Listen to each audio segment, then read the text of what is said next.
तर मंडळी, ही आहे आमची बिल्डिंग. आता उन्हाळ्यामुळे आमच्या बिल्डिंगचं बोरिंगचं पाणी खालचे पातळ स्तर खाली गेले. मग त्यामुळे आम्ही नवीन बोरिंग पाडायला चेक करायला पाणी आहे की नाही मशीन आम्ही बोलवले. तुम्ही बघू शकता ते जर हातात घेऊन फिरते ना, ते ज्या ठिकाणीवर जास्त फिरते, ज्या पॉईंटवर, मग तिथं जास्त पाणी असते. आता हे जे आपल्या बिल्डिंगच्या पुढच्या साईडला इथं बघा मशीन किती जोरात फिरते, म्हणजे याचे जास्त पाणी आहे खालती. ते मोबाईलमध्ये बघते सिस्टम आणि इथं फिरते. आता तिने एक पॉईंट दिले, तिथं मार्किंग करून आपण सोडून दिलं.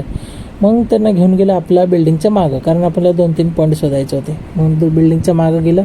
मग मागं पण एक पॉईंट सापडली. इथं थोडं कमी फिरत होतं पुढचीपेक्षा, पण होती पाणी इथं पण. बघू शकता आम्ही सगळे 2-3 जण बिल्डिंगवाला आले. मग त्यांना सांगितलं अजून एक पॉईंट शोधायला. अजून एक पॉईंट पण भेटले. इथं पण मशीन फिरते फास्ट. मग तिथे बघितलं तर बघू शकतो तुम्ही, जसं थोडं पुढं आलं ना मशीन फिरायचं बंद होते. म्हणजे याचा अर्थ पुढं पाणी नाही आहे. जिथं पाणी असते तिथं मशीन जोरात फिरते, असं आहे सिस्टम.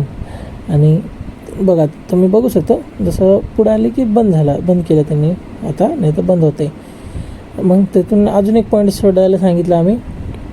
बघा जसं पुढे येणार ते बंद झालं. मग अजून एक पॉईंट शोधायला सांगितलं त्यांनी, कोपरा ते खालतीपर्यंत. मग शोधलं. चला एवढं, धन्यवाद.